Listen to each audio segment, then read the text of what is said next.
Vaishnavi movies Muzaffarpur.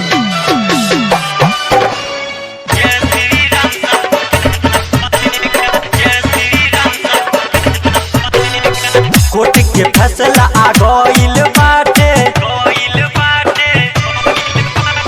CM के सभे तबारे हो साथे,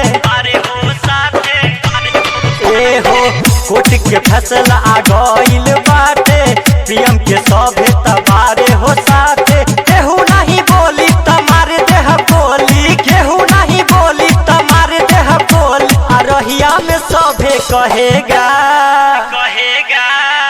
जय श्री राम सबको कहना पड़ेगा, जय श्री राम सबको कहना पड़ेगा। कोर्ट के फैसला आ गइल बाटे, सीएम के सभे तबारे हो साथे, ए हो कोर्ट के फैसला आ गइल बाटे, सीएम के सभे तबारे हो साथे। केहू नहीं बोली तमारे देह बोली, केहू नहीं बोली तमारे देह बोली, आ रहिया में सभे कहेगा जय श्री राम सबको कहना पड़ेगा, जय श्री राम सबको कहना पड़ेगा।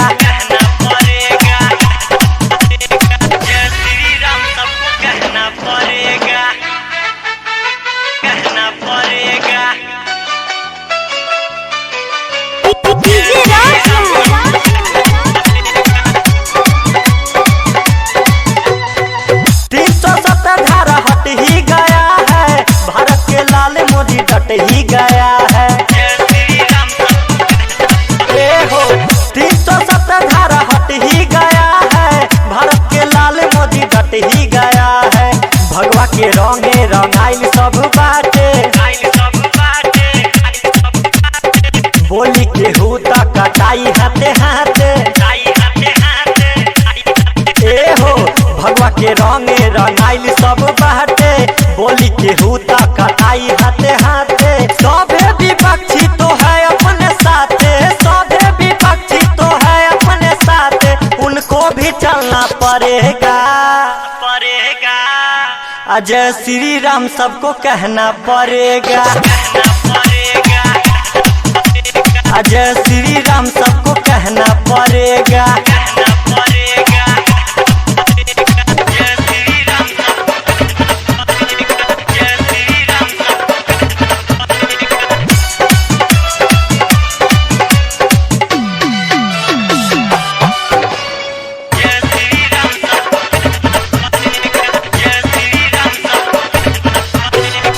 सारा दुनिया में बातें खूबे शोर हो, मोदी के जैसा नहीं है कोई और हो। ए भाई सारा दुनिया में बातें खूबे शोर हो, मोदी के जैसा नहीं है कोई और हो। 56 इंच के बाटे हो सीना, देखिए के सभे के छूटे पसीना, ए भाई 56 इंच के बाटे हो सीना, देखिए के सभे के छूटे पसीना। कहे भरत शाह जल्दी से लाके, कहे भरत शाह जल्दी से लाके, खूबे हो डीजे बजेगा, जय श्री राम सबको कहना पड़ेगा, जय श्री राम सबको कहना पड़ेगा। कोर्ट के फैसला आ गइल बाटे, सीएम के सभे तबारे हो साथे, ए हो कोर्ट के फैसला आ गइल बाटे, सीएम के सभे तबारे हो साथे। केहू नहीं बोली तमारे देह बोली, केहू नहीं बोली तमारे देह बोली, आ रहिया में सभे कहेगा जय श्री राम सबको कहना पड़ेगा,